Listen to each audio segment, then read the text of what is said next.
Gênesis capítulo 8. Deus finaliza a operação. O dilúvio cumpriu o seu propósito, mas Deus ainda precisava resgatar Noé e aqueles que estavam com ele na arca.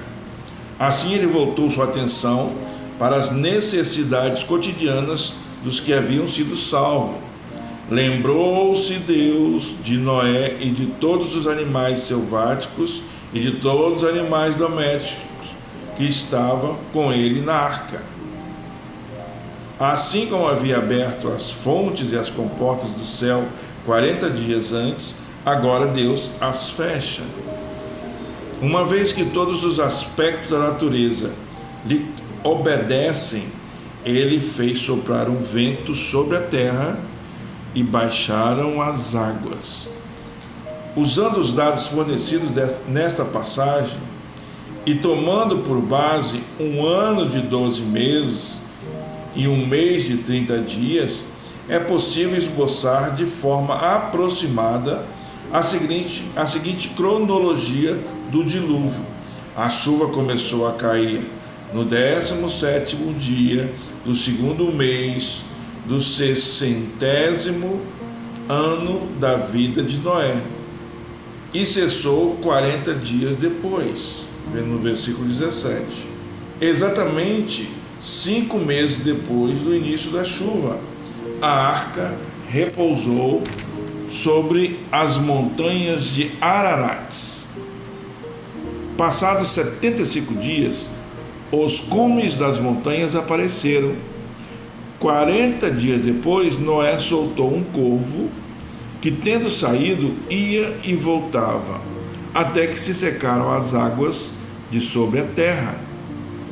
Considerando-se que o texto não especifica o intervalo entre o voo do corvo e o da pomba, podemos supor que as duas aves foram soltas praticamente ao mesmo tempo. A pomba, não achando onde repousar o pé, voltou para a arca. 7 dias depois, Noé soltou a pomba novamente. Dessa vez ela voltou com uma folha nova de oliveira no bico, indicando que a vegetação estava começando a se recuperar. Noé esperou mais uma semana e soltou a pomba pela terceira vez. Desta feita, a pomba encontrou um lugar adequado para pousar e já não retornou mais. Noé não deixou a arca de imediato. Esperou cerca de 35 dias para que a terra secasse e só então removeu a cobertura da arca, que provavelmente era uma parte do teto. Ainda assim, não deixou a arca. O solo estava tão encharcado que ele esperou mais 57 dias até a terra secar completamente. Por fim, aos 27 dias do segundo mês do 60º ano da vida de Noé, 600, quer dizer, 600, primeiro ano de vida de Noé, Deus lhe deu permissão para deixar a arca,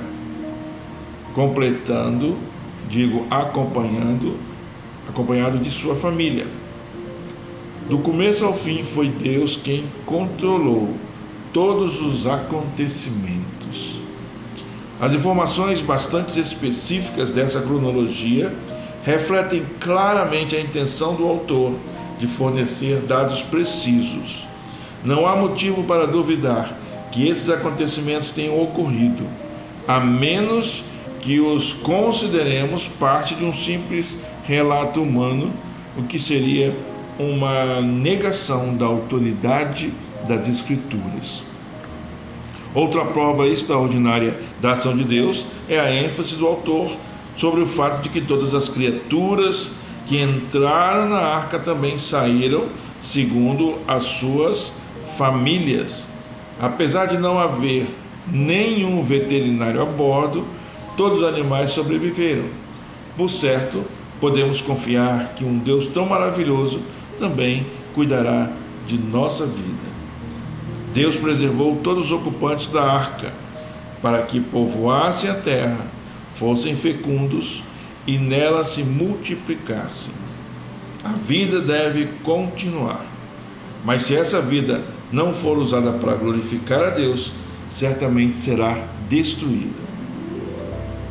Temos a tendência de imaginar que o futuro nos reserva apenas coisas boas. E quando alguma calamidade ocorre, perguntamos a Deus como Ele pôde permitir que isso acontecesse conosco. Noé demonstrou a atitude que devemos ter. Assim que saiu da arca, adorou ao Deus que o havia preservado e a sua família. Com ele devemos ser gratos, porque sobrevivemos pelo menos mais um dia no qual podemos adorar aquele que nos preservou tão graciosamente. Noé construiu um altar ao Senhor e, tomando de animais limpos e aves limpas, ofereceu o holocausto sobre o altar, como vemos no versículo 20.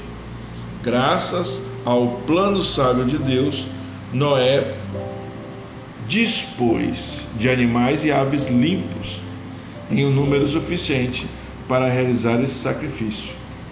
No entanto, o holocausto não foi ordenado por Deus. Noé o ofereceu voluntariamente em resposta à misericórdia do Senhor.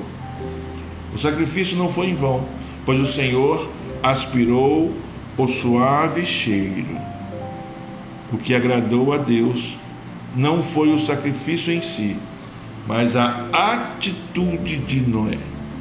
O Senhor não se agrada de sacrifícios oferecidos por aqueles que não são retos e justos, como vemos lá em Amós capítulo 5, de 21 a 23. Da mesma forma, sempre atenta para aqueles que o fazem em resposta a seu amor. E a parte mais importante desses sacrifícios agradáveis é amar a Deus e a nossos semelhantes, conforme a palavra de Deus diz em Mateus capítulo 22, de 37 a 39. O Senhor não apenas atenta para o nosso amor por Ele, como também o recompensa. Ninguém pode esquadrinhar o coração de Deus, mas a promessa divina permite ao narrador, conforme registrado no capítulo 9, versículo 11, relatar o que se passa no coração de Deus quando ele decide: não tornarei a amaldiçoar a terra e nem tornarei a ferir todo o vivente.